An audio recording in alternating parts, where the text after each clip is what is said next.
Hello and welcome to I-24 News Sports Daily Magazine with all the latest scores and stories from the world of sports, and we have plenty of action coming your way. LeBron James is back for the Cavs. Was he able to stop their losing streak? Is African football ready for its biggest showdown? And as it seems, relations are not so bad between Leo Messi and the Ronaldo family. All that and much more coming up. Here we go. We begin with action from the NBA, and with a moment the fans in Cleveland were waiting to see. After 8 matches outside, LeBron James was back on the court for the Cavaliers as they traveled to Phoenix. The Cavs were 1-7 in his absence, losing the last 5 before facing the Suns, and the return of King James surely gave them an extra push. He was quick to take over, nailing the 3 midway through the first quarter, and if you missed some explosive stuff from LeBron, here it comes. The follow-up dunk was the last play of the first half. He really did his best, scoring 33 points, shooting 11 of 18 from the floor. The only problem was that only one other player stepped up for the Cavs. J.R. Smith had 29 points, but 2 players are not enough to beat the Suns away. The Cavs were down by 19 in the third, but LeBron, who spent 37 minutes on the floor on his return, tied the game in the final period, and yet the Suns always had the answer. Markieff Morris put them on top again, and they never looked back. Even with LeBron, the Cavs lose again, their 6th loss in a row. Suns win 107-100. And it wasn't the only big headline the Cavs and LeBron were involved in. These are the images from early in the second quarter where coach David Blatt complains to the referee regarding an offensive foul call on LeBron, who pushed Blatt away. Is it a sign of disrespect by the big star towards the coach, or just his way of saving his team from a technical foul? As Coach Blatt said after the game, we'll let you be the judge. And another game last night, the San Antonio Spurs lost to the Wizards. As always, when the champions come to DC, they have another visit to make. President Barack Obama welcomed the champions at the White House. For the veteran Spurs, this is not the first visit here. Believe it or not, some members of this team were also here when Bill Clinton was still president. They also met George W. Bush, and now they finally get to meet President Obama, who was happy to see that veteran players can still win it. The Spurs are hard to dislike. First of all, they're old. and for an old guy, it makes me feel good to see, where's Tim? Tim's got some gray. There's a few others, with little sprinkles around here. They're old. That's what the president said. Still with NBA, but outside the U.S., for the 5th year in a row, a regular season game will be held in London when the Milwaukee Bucks faces the New York Knicks in the O2 Arena in the British capital this coming Thursday. The game is part of the NBA Global Tour schedule, which aims at gaining more international audience for the league. This is the first time the Bucks play in London, but their coach, Jason Kidd, was here last season with the Brooklyn Nets, and he knows how important it is to promote the league in different global locations. The teachers, the coaches of basketball, they've done a wonderful job in teaching the game abroad. As you can see, the league is full of very talented international, young and old. So I think, again, the international players that have come to the NBA have done a great job in helping the game go global. The events which shook Paris last week still bring in reactions from the world of sports. One very important voice that was heard is from a Muslim former star, Kareem Abdul-Jabbar, who is in London to promote the NBA's global initiative.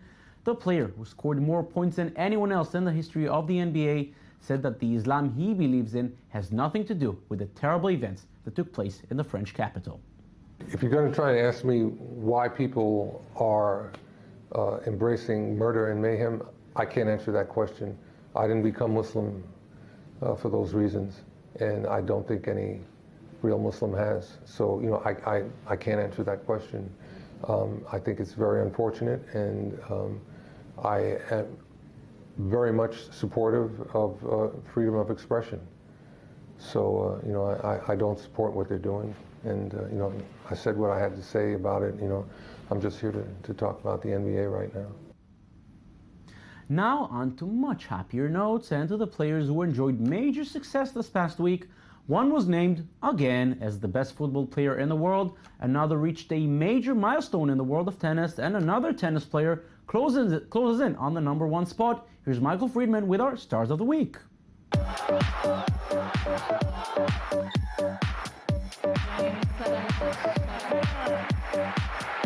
One athlete received the Ballon d'Or, the next captured his 1,000th victory, and the last claimed her 34th career title. So which of these impressed you the most this week? The FIFA Ballon d'Or for 2014 brought together the biggest footballers in the world, with Cristiano Ronaldo, Lionel Messi, and Manuel Neuer amongst the top 3 for the coveted award. It was the Portuguese striker to bring home the trophy for the 2nd straight year. Ronaldo was impressive with 61 goals in all competitions, breaking the record for the Champions League goals and most notably leading Real to their 10th European Cup title. The silverware piled up for the striker as he also captured the Copa del Rey, the UEFA Super Cup, and most recently, the Club World Cup. The football star is relentless and now has another great prize to his name. It was a dream come true for me. I never thought that I will ever win 2 golden balls, so fantastic. From one living legend to the next, tennis star Roger Federer took on Milos Raonic at the Brisbane International Finals. It was a tight match, but the Swissman proved to be victorious in the end, which gave him his 8th win in 9 matches over his Canadian opponent. This monumental title puts him alongside Jimmy Connors and Ivan Lendl, the only 2 players with over 1,000 victories.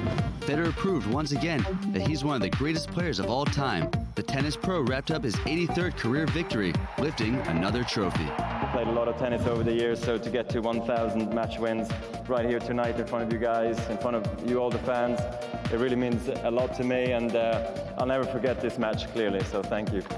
And moving to another tennis superstar, Maria Sharapova faced Ana Ivanovic in the Brisbane International Final. Sharapova and the Serbian split the past 4 times against one another, which led to an exciting championship. The Russian struggled in the first set, but was resilient to break the next 2 sets as she prevailed in 2 hours and 38 minutes.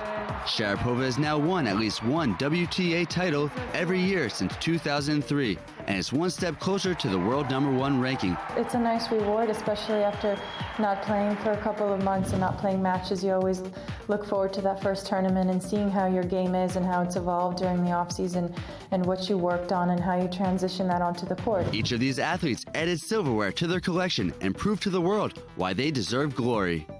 Whether it's football sensation Cristiano Ronaldo, tennis hotshot Roger Federer, or female tennis superstar Maria Sharapova, you can choose your favorite athlete of the week. We just saw Cristiano Ronaldo winning the Ballon d'Or, and we always thought the relations between him and Leo Messi are tense, to say the least. Well, maybe we should think again. This is what happened when Ronaldo's son saw Messi at the Ballon d'Or event last Monday. Chris Jr. approached the Barcelona star while his father explained that he saw a video of all the candidates for the trophy, and since then he doesn't stop talking about Messi. The Argentine star replied with a friendly tap, and this makes me wonder what little Thiago Messi thinks about Ronaldo.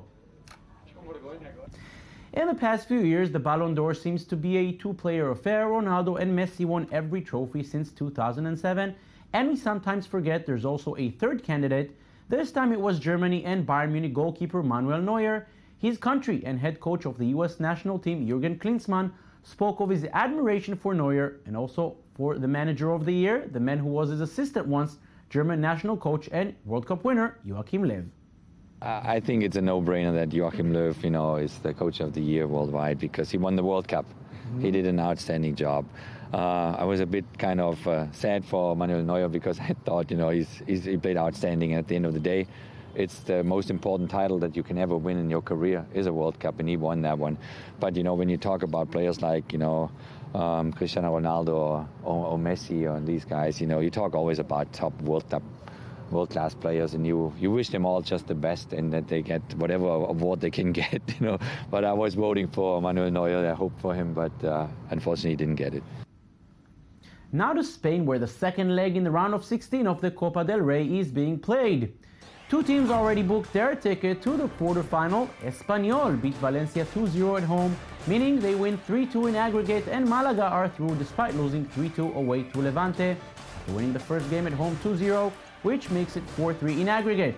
4 more matches coming up tonight. Celta Vigo travels to Bilbao, Real Sociedad hosts Villarreal, Getafe faces Almeria, and Granada will make the trip to Seville.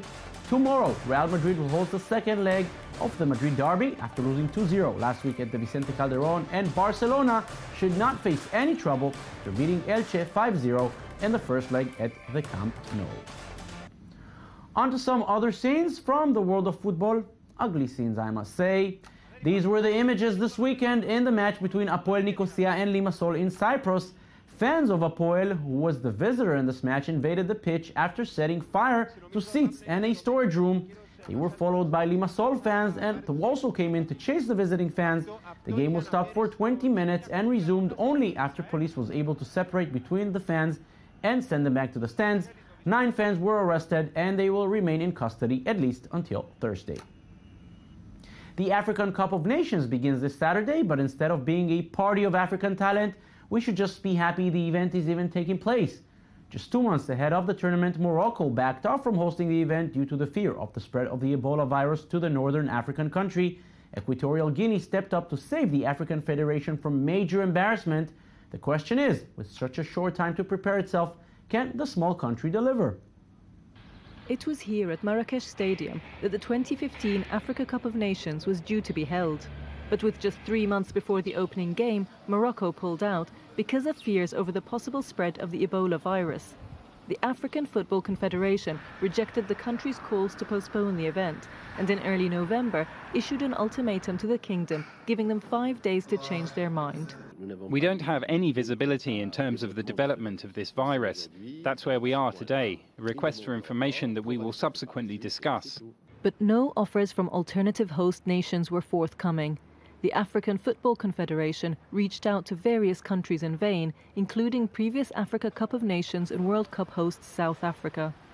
And when Morocco officially announced its decision not to host the tournament, its team was immediately expelled. A sanction that Moroccan football fans are struggling to come to terms with. The whole of Morocco loves football and would have loved to play in the 2015 Cup of Nations, but it's a shame that we've been deprived of that. It's not right. Equatorial Guinea stepped up to the mark less than 2 months before the scheduled start of the competition. The 2012 co-hosts of the Africa Cup will now compete as the host nation, despite having been disqualified from the preliminaries in August after fielding an ineligible player. It's a race against the clock for this former Spanish colony, and by late December the Malabo authorities were offering reassurances. We can't get things up to 100% in 2 months, only to 84 or 85%. In any case, regarding whether the stadiums are up to standard, I can assure you that both stadiums at Ebebiyín and Mongomo will be ready for competition. While the stadiums may be ready, it's unlikely there will be enough accommodation for the numbers of fans from competing countries expected to descend upon the small West African country. But with just 2 months to prepare for a major tournament, simply staging 32 games over 3 weeks of competition will rank as a major achievement. Time for motorsports now in Stage 9 of the Rally Dakar. After a disastrous 8th stage marred by hypothermia and altitude sickness, the riders were very happy to start the day in the Chilean city of Iquique right on the beach. Soon enough they begin the climb en route to Calama deep inside Chile's Atacama Desert. Portugal's Helder Rodriguez was the first to complete the 450-kilometer stage. Overall leader and last year's winner Marc Roma came in third. On to four wheels where finally things looked good for last year's winner Nani Roma. The Spaniard, who faced trouble all along the race, has already lost hope of retaining his title, but at least he proved what he can do on the stage. Qatar's Nasser Al-Attiyah came in second, more than 6 minutes behind Roma, and he increased his lead in the overall standings to nearly 24 seconds over second place Giniel de Villiers. We cross now to the American Rockies in Colorado, where the annual ice climbing festival took place this week. The event included climbing classes, demonstrations, games, and entertainment, but the highlight each year is the ice climbing competition, where some of the world's best tackle a very challenging competitive route. It proved to be hard enough, as no climber was able to complete the route. Canada's Will Gadd was able to go further than all the others, which gave him the win. He knows he could have done better, but at the end of the day, he was just happy to be there. It was a lot of fun. I hadn't climbed the lower half before, but I had a good run. Felt like I climbed it very solidly and had some fun, just nice climbing. And then obviously I didn't quite unlock the secret of the cracks up there. I was trying to get to the top of the route and rushed it a bit. I think if I had more time, I would unlock that. But yeah, No, it was a lot of fun. You know, it's UA Colorado, and it's a sunny day, and life is good. And we'll finish the show with some tennis, but not quite what you would expect. Roger Federer and Lleyton Hewitt faced each other 27 times on the court, but this is something they've never done before. They were driven to the Sydney Opera House in speedboats hitting tennis balls back and forth as they traveled. This was part of a plan to promote tennis as a faster sport. Federer and Hewitt also launched a Fast Four format in which they played each other in sets of up to 4 games. Tennis will be back to normal as Hewitt, Federer, and all the other top players will make their way to Melbourne for the Australian Open that begins this coming Monday. And that's it for us today. Don't forget you can watch this and every other show on our website at i24news.tv. We're also on Facebook and on Twitter. Thank you for watching and have a beautiful day.